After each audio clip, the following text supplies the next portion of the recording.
This is Valley News Live at noon. We begin this afternoon with breaking news out of the Twin Cities.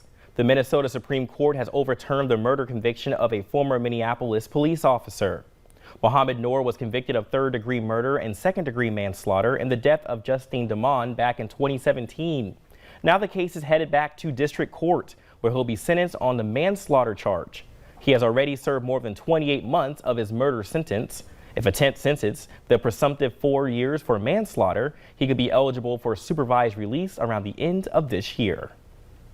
Fargo's Liquor Control Board meets in special session this afternoon to consider the reapplication of the liquor license held by the International African Restaurant and Nightclub. Their license was suspended last May after a shooting death in the business's parking lot. No one's been arrested for that shooting. Police also say the club has had several reports of fighting and underage drinking. Well, it's a pretty windy day, and we are even on a first alert weather day tomorrow. Let's check in with Summer Snowbuck to see what to expect. Happy Wednesday, Summer.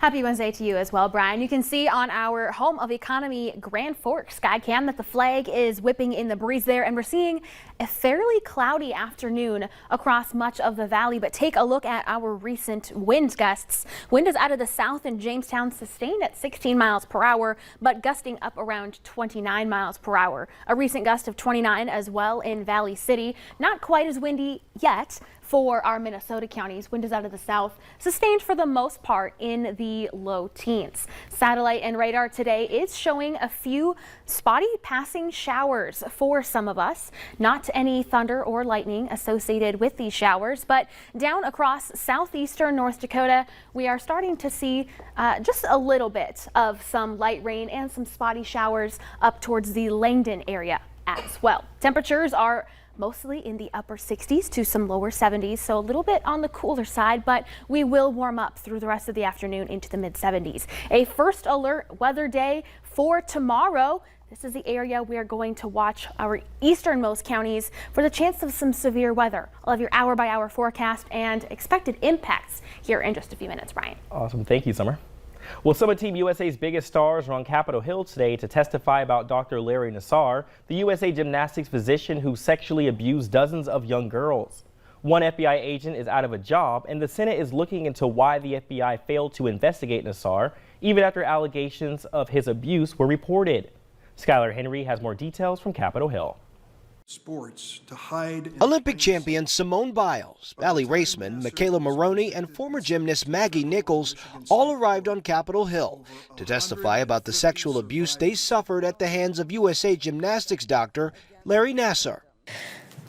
To be clear, I blame Larry Nassar, and I also blame an entire system that enabled and perpetrated his abuse. Congress is looking into why the FBI failed to launch an investigation into Nassar sooner. According to the Department of Justice's Inspector General, USA Gymnastics reported sexual abuse allegations against Nassar in 2015, but the FBI's Indianapolis field office failed to formally open an investigation. More than a year later, a separate sexual assault allegation was made against Nassar to Michigan State University police. Only then did the FBI investigate. What is the point of reporting abuse if our own FBI agents are going to take it upon themselves to bury that report in a drawer? The Inspector General says Nassar abused at least 70 more girls during that time.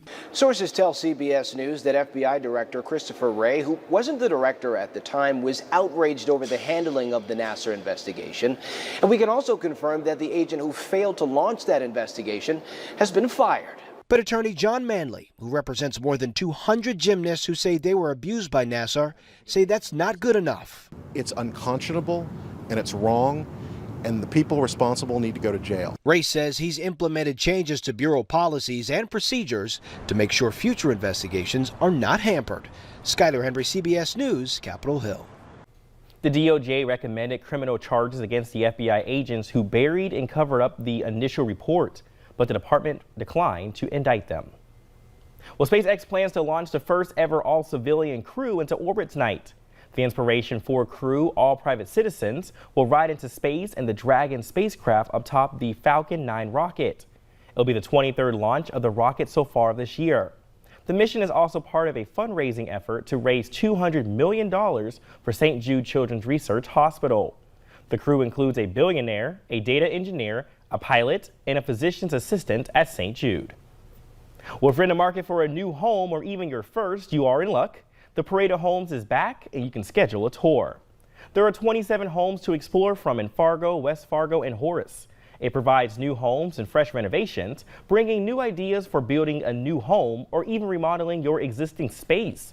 This is a great way to find out what kind of home style is best for you. Yeah, this is a great family fun event.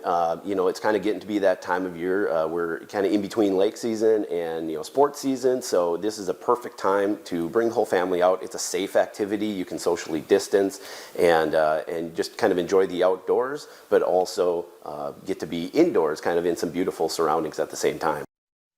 It will run the next 2 weekends in September from noon until 5 p.m. Full details can be found at valleynewslive.com.